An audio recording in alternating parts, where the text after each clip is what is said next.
Assalamualaikum warahmatullahi wabarakatuh.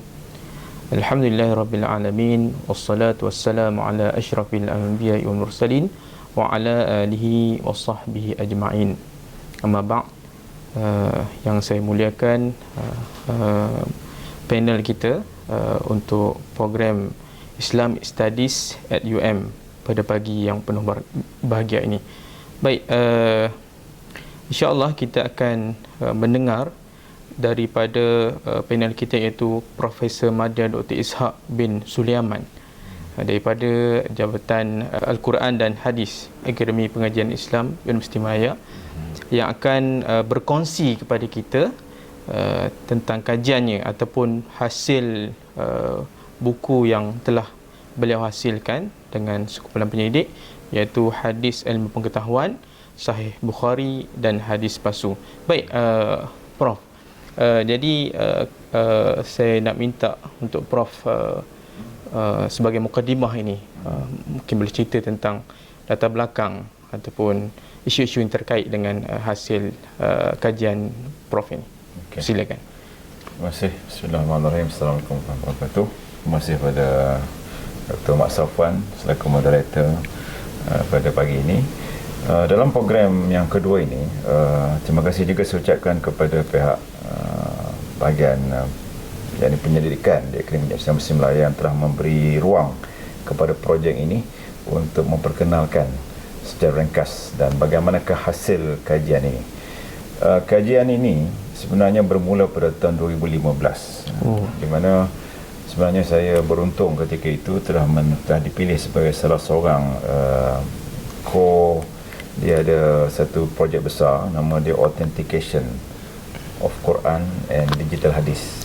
Jadi kalau saya boleh tahu, dia di bawah grant mana ya? Sebenarnya bermula pada tahun 2015 tu kami mendapat satu grant besar daripada UMRG, Universiti Malaya Research Grant, yang diketuai ketika itu oleh Dekan di Fakulti Sains dan Komputer, Profesor Dr. Abdullah Ghani, dan beliau lead satu sub research tentang authentication Al-Quran, dan saya diminta untuk lead bahagian hadis. Jadi ketika itu grant yang agak besar, daripada 250,000 dibagikan pada 3 grup. 250,000. Jadi grup kami ini lebih kepada untuk membuat satu sampel bagaimana kita nak mengautentikasikan, kita nak mencari ketepatan teks ataupun hadis-hadis yang ada autentik ini, yang berautoriti lah, yang betul, yang tepat seperti mana dalam teks asal. Tapi perlu dibuat dalam bentuk digital. Jadi pada ketika itu saya mencadangkan supaya dibuat satu kajian kes terhadap tema ilmu pengetahuan. Kerana tema ilmu ni berdekatanlah dengan satu kajian awal berkaitan dengan hadis ini, yang masih ada ruang lagi untuk kita fokuskan, kerana dia ada hadis yang autentik dan ada hadis yang palsu. Itu satu fakta yang memang ada dalam pengajian hadis. Baik. Jadi alhamdulillah, ringkas ceritanya setelah setahun berlalu dan akhirnya kami telah menghasilkan satu aplikasi lah.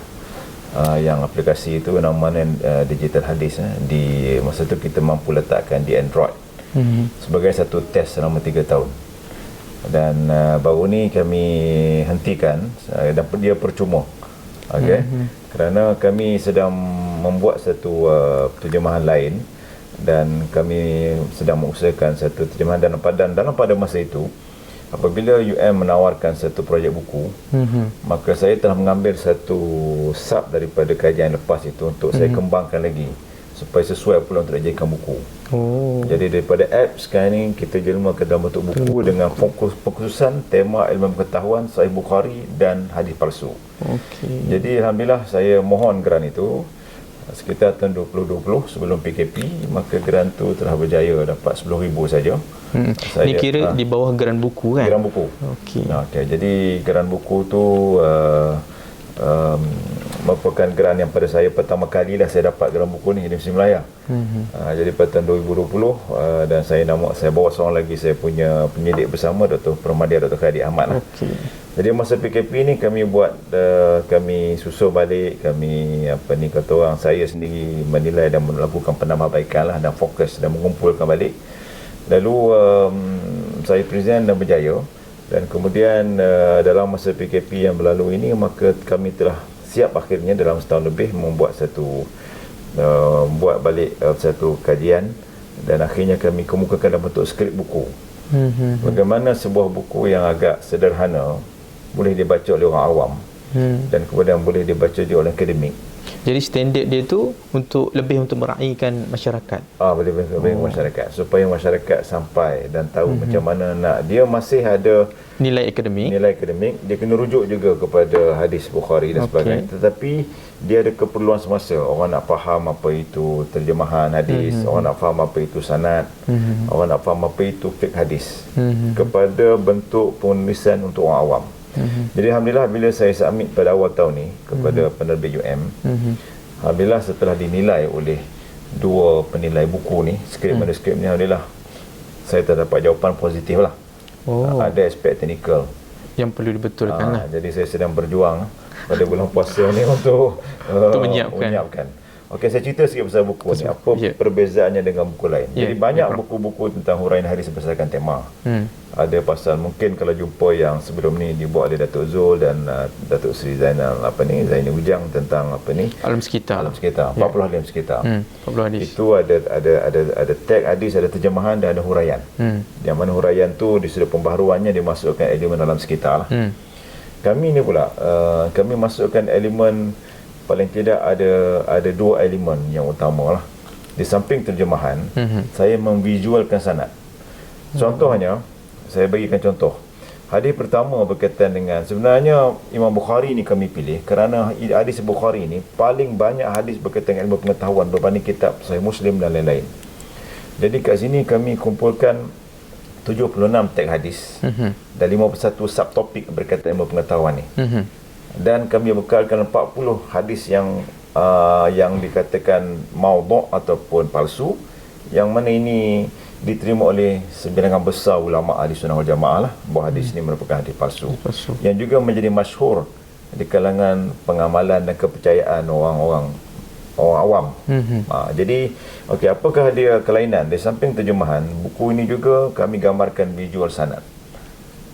Jadi ramai orang kata apa dia visual sanad ni. Visual sanad, ya. Saya pun pertama kali dengar. Jadi saya ambil contoh lah. Jadi mungkin bila kita mungkin boleh zoom, boleh zoomkan ya. Okey, saya ambil contoh. Ini biasanya kita akan ada teks hadis, kata terjemahan. Tapi kita mungkin tak tahu apa dia hadasana yang kita jumpa panjang-panjang atau apa gunanya ni. Okey, jadi bila kita ringkaskan dan kita visualkan untuk memudahkan orang awam. Sebenarnya hadasana ni Imam Bukhari gurunya ada dua orang guru dia ambil hadis ni. Itu ini, dan dia sampai tak pada Nabi. Ini dikata salah satu ciri hadis sahih itu hadis yang bersambung sanadnya.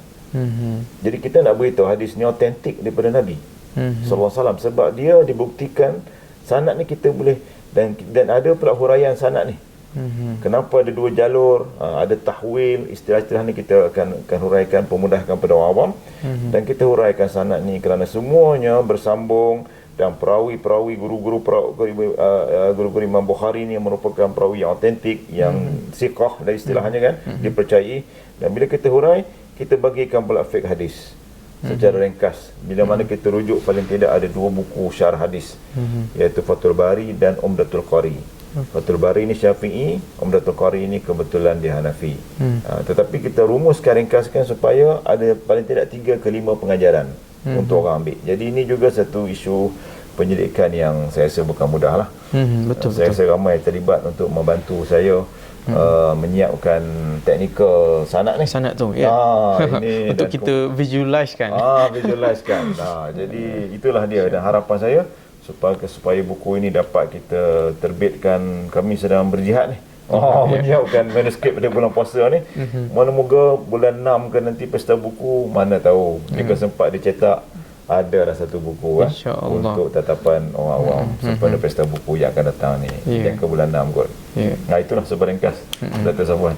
Saya kira perkongsian yang menarik tentang pegeran penghasilan buku hadis ilmu pengetahuan Sahih Bukhari dan hadis palsu kan, sebagaimana telah disebutkan tadi, fokusnya adalah kepada terjemahan dan juga visualisekan sanad. Iaitu kalau kita tengok buku-buku yang lain mungkin agak sukar lah kita jumpa. Okey, baik. Okey Prof, jadi saya mengucapkan ribuan terima kasih kepada Prof atas kesudian untuk berkongsi hasil penyelidikan yang sangat bermanfaat, dan kita doakan agar dipermudahkan penghasilan ataupun pencetakan buku yang insya-Allah tahun ni ya, dan kita sama-sama dapat membeli dan membaca insya-Allah. Jadi sampai di situ saja program perkongsian kita dalam program Islamic Studies IUM. أقول قولي هذا أستغفر الله لي ولكم. السلام عليكم warahmatullahi wabarakatuh. Terima kasih Prof.